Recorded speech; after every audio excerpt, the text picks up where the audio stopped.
Te doy la bienvenida a Código Vital, el videopodcast del Instituto Alexander Fleming. Este es el episodio número 17 y sale en mayo porque el 5 de mayo se conmemora el Día Mundial del Cáncer de Vejiga. Por eso hoy vamos a estar hablando con un médico urólogo y un médico oncólogo, los doctores Gustavo Villoldo y Federico Losco, quienes nos van a estar contando cómo dentro de IAF se trabaja multidisciplinariamente para abarcar patologías como el cáncer de vejiga y otras similares. Empezamos. La urología es una especialidad quirúrgica que trata la vía urinaria. El valor agregado que tenemos en nuestro equipo es justamente esa interdisciplina donde cada uno aporta lo que sabe.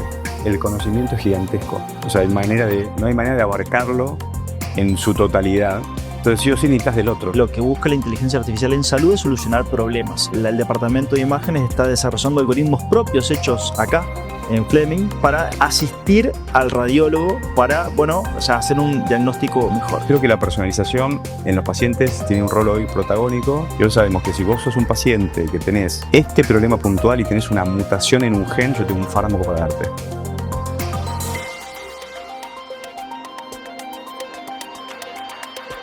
Bueno, y así damos comienzo al episodio número 17 de Código Vital. Hoy me acompañan los doctores Losco y Villoldo, pero quiero que sean ustedes, doctores, que se presenten y le cuenten a la audiencia quiénes son y qué hacen en IAF.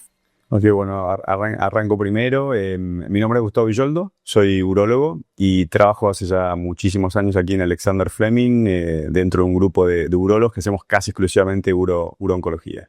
Bienvenido, doctor. Gracias por estar acá. Bueno, yo soy la contraparte clínica, yo hago oncología clínica, soy parte del equipo también que trabajamos codo a codo con la parte quirúrgica y otros profesionales. Mi nombre es Federico Losco y soy, oncólogo clínico. Bueno, bienvenido también, doctor. Gracias por su tiempo a ambos y por estar acá. Y por ahí quería empezar con una pregunta simple. ¿Y qué es la urología? ¿No? Porque muchas veces en mesas de café, de charlas de asado, existe esta duda de ¿en qué momento voy al urólogo realmente? Tanto para hombres como para mujeres, ¿no? Es buena la pregunta porque en general no. La urología es una especialidad quirúrgica. Si en nuestra formación es de cirugía, somos cirujanos o hemos pasado por cirugía, pero básicamente la especialidad es quirúrgica, que tiene además toda una connotación clínica importante. No existe la cirugía despegada de lo clínico, pero de formación somos cirujanos y operamos pacientes. Pero, por ejemplo, yo puedo pedir un turno con un urólogo si, tengo alguna dificultad para orinar o algo así, por ejemplo, ¿o es un mito? No, sí, claro. De alguna manera la urología es una especialidad quirúrgica que trata la vía urinaria. Esto es riñón, uretres, vejiga, próstata y genitales externos. Por lo tanto, hay algunas patologías que son exclusivamente masculinas, la próstata, los genitales externos, pero después hay patología compartida, la vejiga, la incontinencia, los riñones. Eso es patología que tanto hombres y mujeres padecen y los urólogos pueden ayudar a solucionar ese problema. Súper claro, porque es una duda que escucho varias veces, así como les contaba en mesas de charla. Pero también estás presente desde la parte oncológica. Ahí me gustaría conocer cómo se articulan la urología con la oncología para conformar la urología oncológica. La uro-oncología es justamente toda una serie de cosas que hacemos para brindar atención, ayudar a hacer un seguimiento, inclusive informar e investigar tumores que surgen en la vía urogenital, ¿no? Bien. O sea, recién Gustavo nos contó de un poco nuestro campo de acción, que con la vía urogenital son los riñones, la vejiga, los uréteres, los genitales externos. Dentro de ellos está la próstata. Recién hablaban de qué es la urología en charlas de café. Yo ayer veía a un paciente y le decía que cuando él era joven se juntaba con los amigos a tomar un café o a tomar una cerveza y hablaban de chicas, y ahora probablemente se juntan y hablan del urólogo. ¿Cómo está tu próstata? ¿Cómo está tu próstata? Entonces la urología surge mucho con esto de la próstata, y ahora seguramente vamos a hablar de esto, porque es una de las patologías más frecuentes que vemos en el hombre, pero sí nos encargamos de asistir y hacer todas esas cosas con gente que, tiene ese tipo de problemas. Me gusta todo que trajiste a la mesa sobre cuáles son las patologías más frecuentes. ¿Qué me podrían contar sobre eso? Sí, yo te quería aclarar algo interesante que preguntaste sobre cómo es la conexión, ¿no? Sí. Esta cosa de la multidisciplina que funciona muy bien en la institución. La urología, explico un minuto de qué se trata. Sí. Es una especialidad que es una subespecialidad, es una especialidad pequeña pero que es bastante amplia, porque trata litiasis, o sea, piedras en los riñones, trata incontinencia urinaria en el hombre y en la mujer. También hay una subespecialidad en andrología, toda la parte de hormonas, hay una parte de trasplante. O sea, es bastante amplia. Y además hay tumores que afectan a toda la vía urinaria. Entonces, los urólogos que nos especializamos en tumores, nos denominamos como urooncólogos. Y eso a veces genera como confusión, pero en general por semántica. Cuando es urooncólogo, en general es un urólogo que se especializa en oncología. En general, los oncólogos que se especializan en patología genitourinaria, o GU, que así se lo llaman entre nosotros, son oncólogos que hacen GU. Entonces los pacientes confunden. ¿Usted es urólogo, es oncólogo? No saben ni hablar. Bueno, pero eso a veces está bueno porque, o sea, refleja un poco la interdisciplinaridad, cómo trabajamos en conjunto y qué hago, o sea, qué hacemos nosotros. Recién fuera de cama hablábamos que los oncólogos sabemos mucho tenemos todo un background o una formación clínica, ¿no? O sea, relacionada a cuestiones relacionadas con la medicación, el seguimiento, no la parte quirúrgica en sí. Claro. Pero eso se complementa y realmente el valor agregado, y estamos hablando un poco de lo que hacemos acá en IAF, obviamente hay muchas otras instituciones que hacen esto en la Argentina, pero el valor agregado que tenemos en nuestro equipo es justamente esa interdisciplina donde cada uno aporta lo que sabe. Y cuando cada uno aporta lo que sabe, hacemos comités, cada paciente se discute en comité las decisiones y demás. Eso realmente agrega valor al objetivo principal, que es ayudar a quien nos viene a plantear un problema. Muchas veces es bastante común para nosotros tener segundas opiniones. Tiene gente derivada de otros lugares, inclusive del país o del exterior, y realmente nosotros concentramos mucho de esto, ¿no? Entonces vemos mucho de estas patologías y esto nos permite tener mucha experiencia y poder ayudar de la mejor manera a las personas. Yo creo que lo que cambió últimamente, o esta palabra de la multidisciplina que se utiliza un montón, es que históricamente cada uno hace su trabajo por separado. El oncólogo indicaba un tratamiento, nosotros extraíamos un órgano y no nos involucramos en otra cosa más. Hoy eso ya no sucede.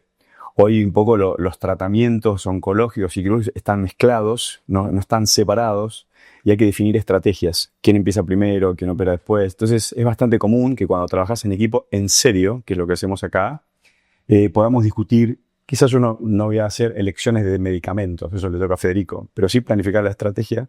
Y quizás incluso los oncólogos que se especializan en tumores geniturinarios no me van a decir a mí qué técnica usar, pero sí pueden también planificar la estrategia. Sí, me parece que yo sacaría más o menos, iría por acá. Entonces me parece que, por otro lado, también el conocimiento es gigantesco. O sea, no hay manera de abarcarlo en su totalidad. Entonces sí o sí necesitas del otro. Siempre hay algo que el otro sabe que yo no sé. Por eso cada vez el grupo de multidisciplina, de hecho tenemos una sala que empezó así chiquita, éramos 3 gatos locos. Y hoy ya no entramos, porque hemos sumado especialidades, radioterapeutas, imagenólogos, geriatras, clínicos.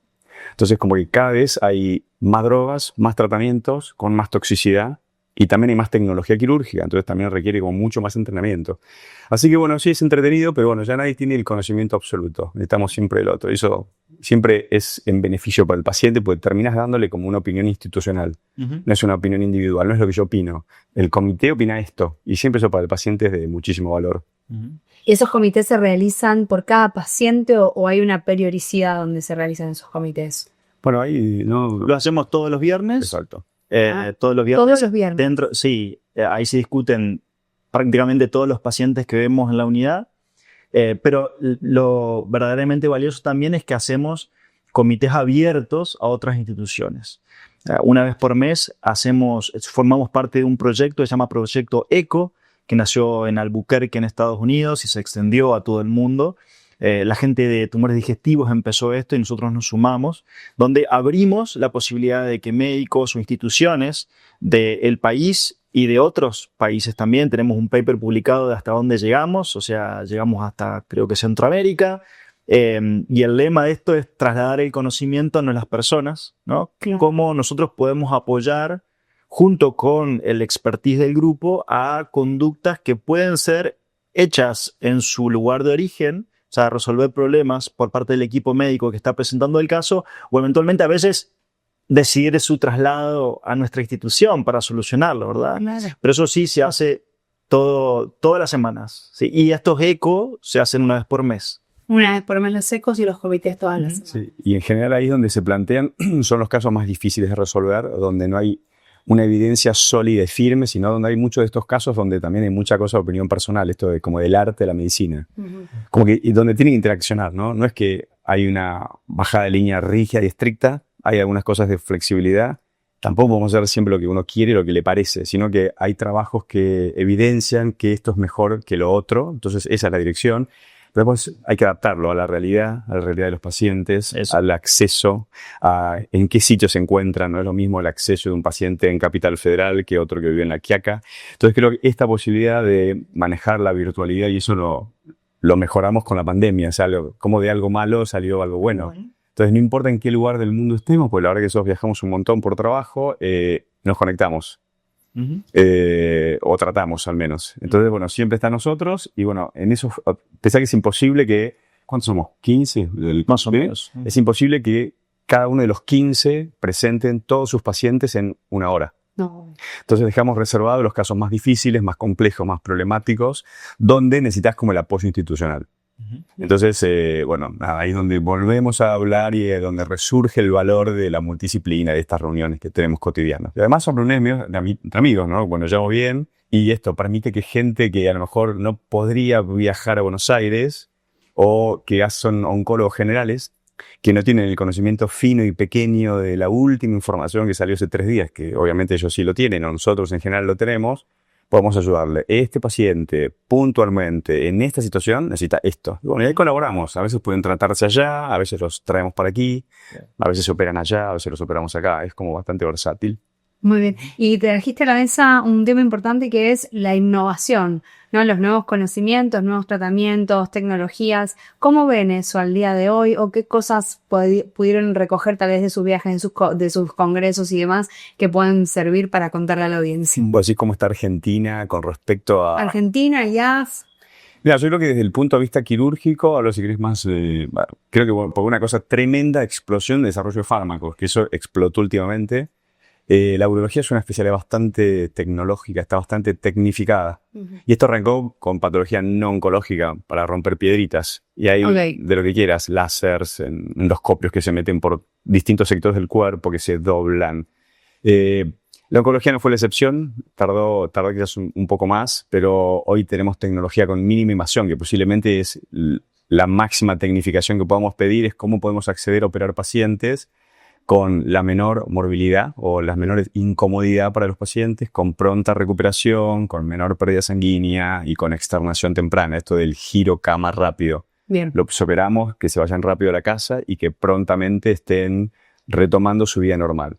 Esto que parece utópico, hace un tiempo atrás, donde hacíamos cirugías monstruosas, con incisiones gigantes. Bueno, hoy eso se ha minimizado con la mini invasión. Y en Argentina está, quizás no haya una única institución que tenga absolutamente todo, pero bueno, uno puede encontrar en diversos lugares distintas formas de hacer imágenes. Cada vez las instituciones se incorporan más. Cada vez como que son autosuficientes las instituciones. Pero antiguamente cuando apareció el primer estudio con PET había uno solo, pero bueno, los mandábamos allí, o el primer resonador. De una manera generas como una cadena de, no sé si de favores o de derivaciones en las cuales vos podés ofrecerle a los pacientes lo mejor que existe en el mundo. Eso. Y no solamente viene de lo quirúrgico, la verdad que los resultados que tenemos con el avance de estas técnicas mínimamente invasivas son increíbles, porque obviamente la prioridad inicial es lo oncológico, pero también la funcionalidad, ¿no? O sea, que los pacientes estén poco tiempo en el hospital, que se recuperen rápido, que puedan tener una calidad de vida después y una toxicidad. O sea, problemas relacionados al procedimiento muy bajo, y eso está pasando y es una realidad. Tenemos otras técnicas también, como la radioterapia. La radioterapia también se está modernizando mucho y se ha modernizado mucho y permite enfocar los rayos donde tienen que ir sin hacer estas toxicidades grandes que a veces antes ocurrían con la radioterapia. Y también otra cosa que es bien importante es las imágenes. O sea, hoy podemos diagnosticar antes, diagnosticar mejor y adaptar los tratamientos a la necesidad específica gracias a imágenes. Hoy contamos con tomografías, algo que se llama PET, que utiliza tecnología de medicina nuclear y demás. Y por último, esto de los tratamientos. La urooncología es una especialidad relativamente joven porque los tratamientos que cambiaron la forma en la cual tratamos estos tumores no nacieron hace mucho. O sea, si nos remontamos hace 10 años atrás, probablemente para un paciente con cáncer de próstata, cáncer de riñón, cáncer de vejiga, teníamos muy pocas cosas para ofrecerle. Y hoy, inclusive en pacientes con enfermedad avanzada, es decir, que tienen su enfermedad diseminada por el cuerpo, tenemos muchas cosas para poder ayudarlos de manera muy efectiva. Cosas que no pudiéramos haber imaginado hace años, ¿no? Y ahí quiero hacer un hincapié particular porque esto es gracias a la innovación y a la investigación.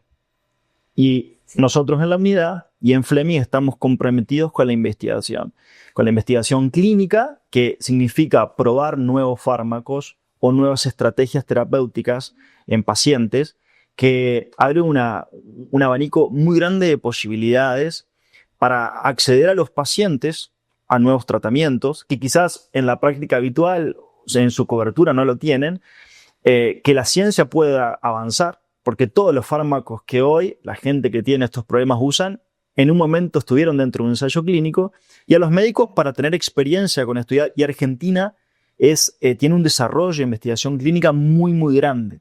Particularmente en nuestra unidad tenemos el orgullo de ahora de iniciar un protocolo iniciado por investigador. Para que entiendan qué se trata de eso, es una idea que surge de nosotros, que es presentado a un patrocinador con todo lo que significa hacer un estudio, que eso es mucho trabajo y mucho costo económico, que patrocina este estudio y nosotros lo podemos desarrollar acá. Esto por lo general surge y se hace en los países del primer mundo, ¿no? Estados Unidos, Europa. Y bueno, en cáncer de vejiga en estadios tempranos, ¿no? Cuando recién está arrancando el tumor de vejiga en un nicho muy específico de enfermedad, estamos trabajando en eso, lo que implica aprender un montón, interaccionar un montón, y lo que implica poder ingresar a pacientes argentinos y ofrecerles un tratamiento innovador que probablemente ayude en un futuro a muchas personas. Tal cual. Estoy azorada con lo que están contando porque es increíble el trabajo que hacen acá en la unidad y acá dentro de IAF.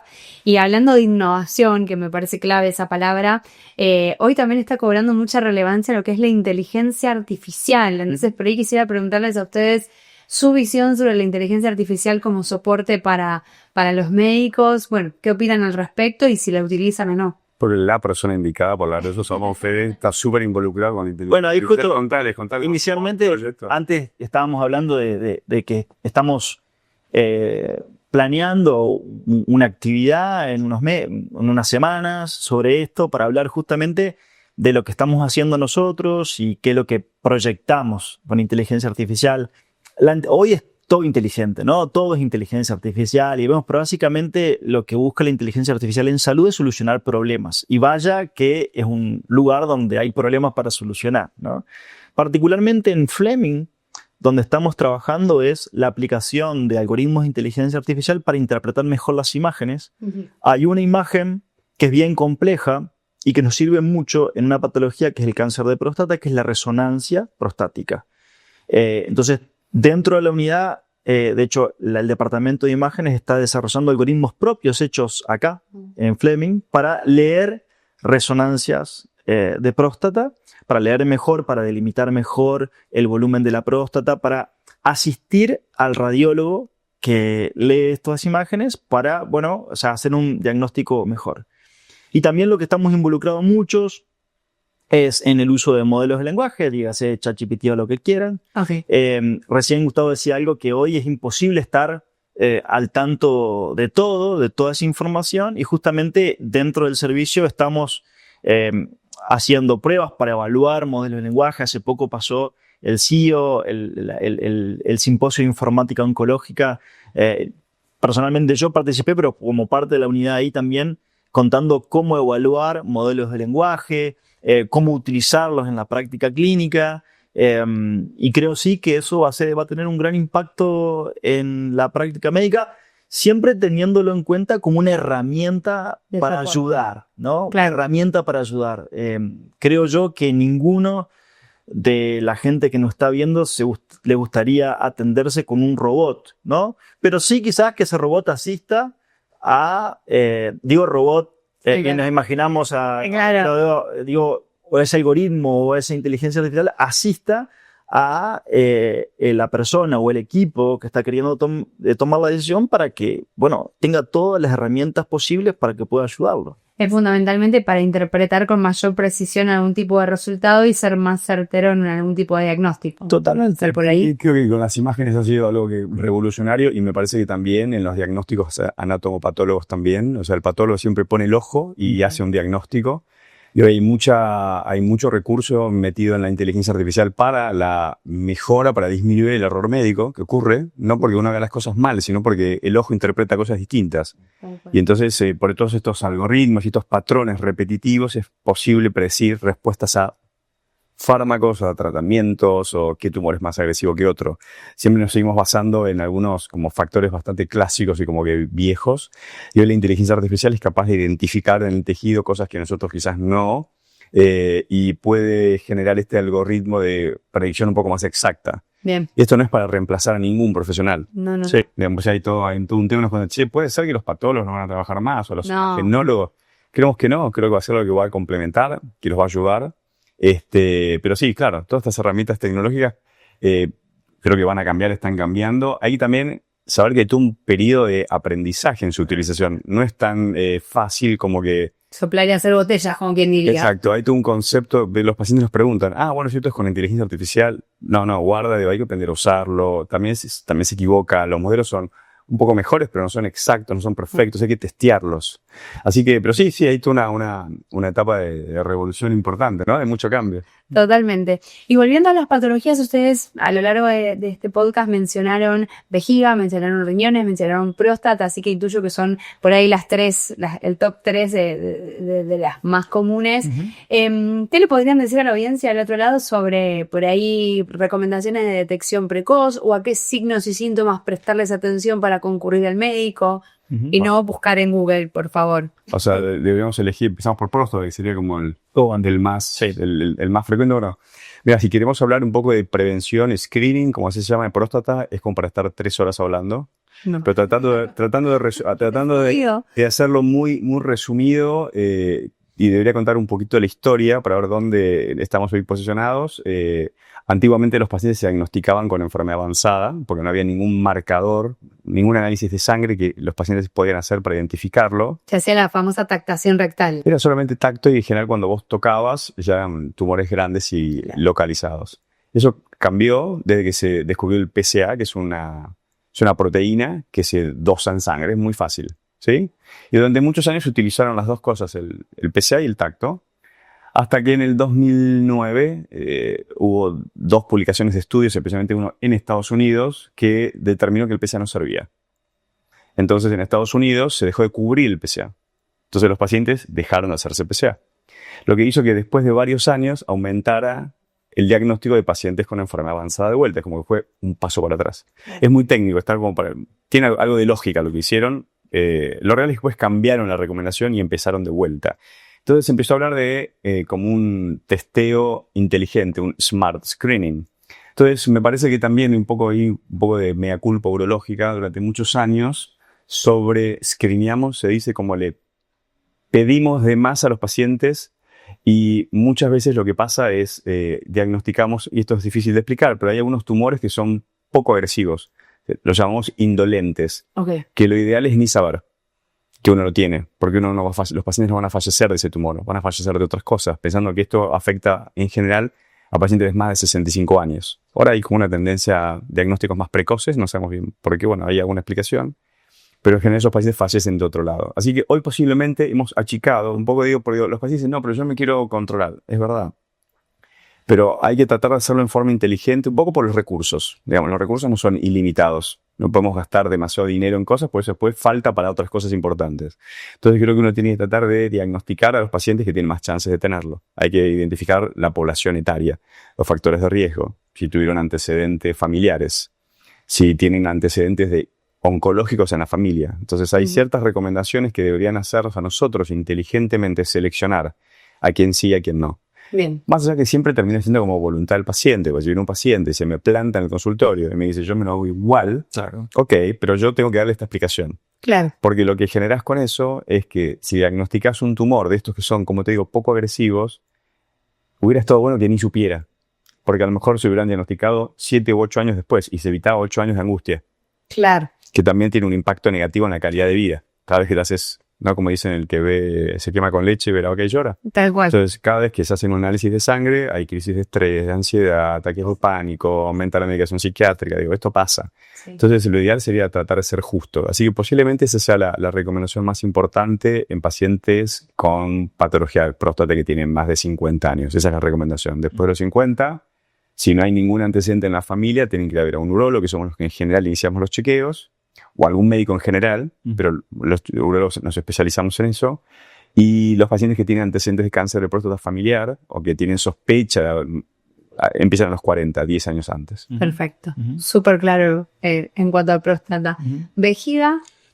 Para el resto de las patologías del Sí. tracto genitourinario no está recomendado un método de screening o detección precoz porque por una cuestión de estadística poblacional, la población general, digo, mirar a la cámara y decir que uno se tiene que hacer una ecografía todos los meses para ver si tiene un tumor renal o no, no está recomendado. ¿Por qué? Porque en realidad probablemente hagamos mucho más exámenes de los que necesitamos y en realidad no beneficiemos a nadie, ¿no? Pero particularmente esta semana, el 5 de mayo, fue el Día Mundial para la concientización del cáncer de vejiga, ¿no? Es una cosa, un evento mundial, probablemente quizás lo hayan visto en los medios y demás. Y el tumor de vejiga es el noveno tumor más frecuente en el mundo. Es más frecuente en hombres, el principal factor de riesgo es el tabaquismo, entonces, y también la edad. Entonces es más frecuente en hombres grandes, más de 60, 65 años y que son tabaquistas. Puede pasar de que haya casos en gente más joven, sí. Puede pasar que haya casos en mujeres, claro que también. Y sobre todo si son tabaquistas, pero eso es un poco lo que vemos generalmente. Y el principal síntoma inicial de esto es pis con sangre, ¿no? Ok. La causa más frecuente de hacer pis con sangre no es un tumor, son quizás una infección urinaria o una piedrita en el tracto genitourinario, una litiasis. Pero sí hay sangre, sobre todo de forma intermitente. Yo voy al baño y hago pis con sangre, dejo de hacerlo y después voy al baño otra vez un tiempo o hago pis con sangre otra vez. Sobre todo si hay alguien grande, o sea, más de 55 o 60 años, está bueno que vayan a su médico de confianza y le digan, che, esto no es normal, ¿no? Porque nosotros recibimos muchas veces las cosas con el diagnóstico y no estamos presentes en la primera etapa de la enfermedad, ¿no? O sea, que es cuando viene con el primer síntoma el paciente. Vemos esta historia de personas que han hecho pis con sangre de forma intermitente mucho tiempo, meses, a veces años, y en algún momento cuando esto se hizo muy evidente, ahí recién consulta, ¿no? Claro. Con el resto de las patologías, como cáncer de riñón y demás, hoy el diagnóstico es cada vez más frecuente porque se hacen imágenes o una ecografía cuando va a la guardia y le encuentran algo en el riñón y ahí empieza toda la batería de cosas, ¿no? Pero no, quizás no porque la patología es más frecuente, pero eso atendemos. Y otra cosa que también vemos que es bien infrecuente, pero es el tumor más frecuente en el joven adulto, es los tumores de testículo. Que por suerte, gracias al desarrollo de tratamientos, hoy se curan casi todos. Y la forma de diagnosticarlo es tocarse el testículo de forma, bueno, cuando me estoy bañando, cuando me pegan un pelotazo y estoy jugando al fútbol y encontrar una masa anormal en el testículo grande, indolora, ¿no? Y eso, bueno, ahí es el motivo de consulta más frecuente. O sea, che, y ahí entran por la puerta del urólogo, ¿qué me pasa? Ecografía y todas las cuestiones y cosas. Eso también es bien importante porque son chicos jóvenes, ¿no? O sea, entre 15 y 40 años, ¿no? Y podemos hacer un montón por ellos. Inclusive cuando hay varios casos conocidos de gente famosa, ¿no? Deportistas inclusive, que con etapas avanzadas de la enfermedad, gracias a los tratamientos, se han curado. Se han curado.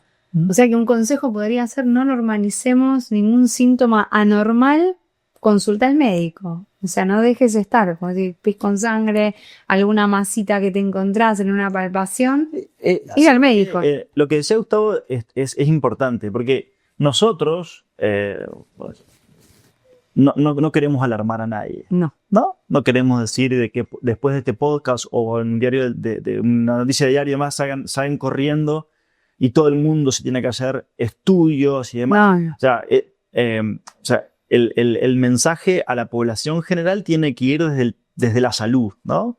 Entonces, él tuvo muy bien en sintetizar toda esta información para detectar precoces el cáncer de próstata. ¿Es a todos? No. ¿A nadie? Tampoco. O sea, es por eso que está bueno consultar a un médico de confianza. Está bueno chequearlo, no en Google, ¿no? No, por favor.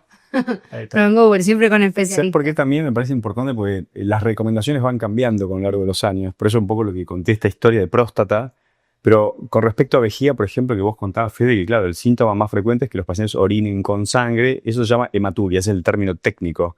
Y yo recuerdo hace muchos años atrás, cada paciente que hacía una gota de sangre, los estudiamos de arriba abajo. Y en general, los estudios complementarios no están exentos de complicaciones, más allá de los costos. Claro. Entonces, a lo mejor los pacientes hacían una ecografía, es un método mínimamente invasivo, no joroba, pero en general escalábamos a tomografías con contraste endovenoso.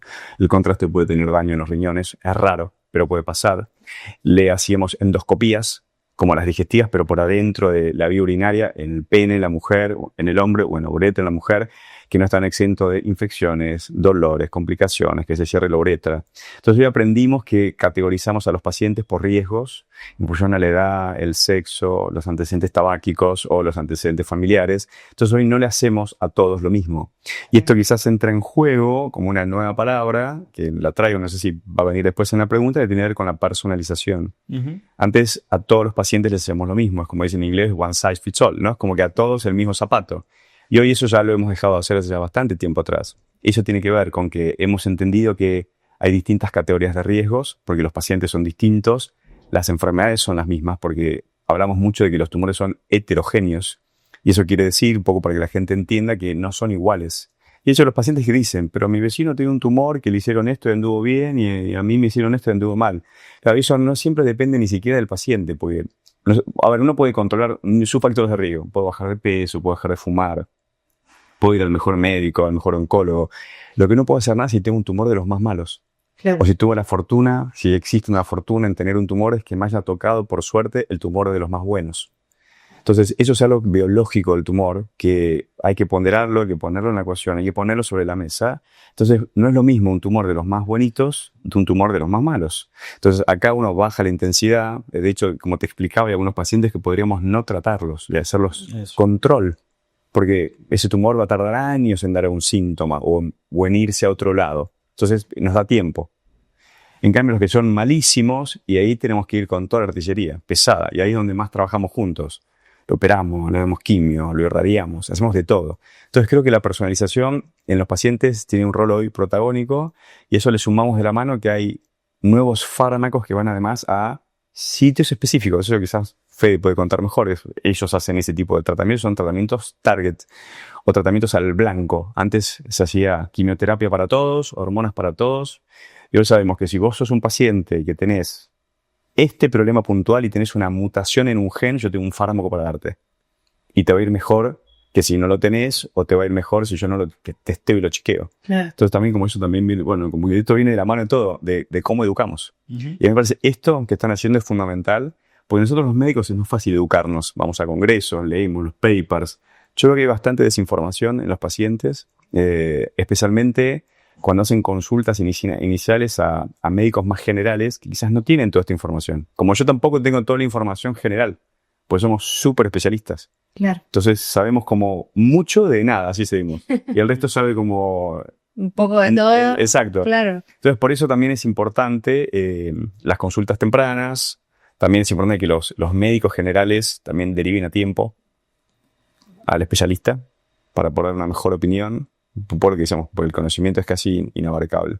Y que el paciente no se deje estar también, porque muchas veces existe la derivación, pero está el miedo de no quiero ir, no quiero que me encuentren algo. No, siempre si tenés una derivación del médico, ir y continuar, porque Exacto. siempre, como decimos, la detección precoz salva vidas. Exacto. ¿O no? ¿Algún consejo final, doctores, que quieran darle a la audiencia? ¿Algo que les haya quedado en el tintero? Yo creo que el consejo es tratar de vivir bien, de llevar una vida saludable. O sea, creo que la atención de la salud empieza muchísimo antes de la puerta de la consulta médica y empieza en los hábitos que nosotros tenemos en la vida diaria, que incluyen comer bien, que incluyen no fumar, que incluyen hacer deporte, que incluyen tener relaciones significativas con otras personas, ¿no? Una de las preguntas más frecuentes que nos hacen a nosotros es: ¿el estrés produce cáncer? No hay ninguna evidencia científica que el estrés produzca cáncer, pero como yo siempre digo, alguien que no duerme, que fuma como una chimenea, que come mal, que tiene malas relaciones con todo el mundo, además, es garantizado que tiene un estilo de vida no saludable y eso aumenta el riesgo de enfermedad cardiovascular e inclusive aumenta el riesgo de cáncer. Entonces, mi mayor consejo es que atiendan a su salud muchísimo antes de la consulta médica.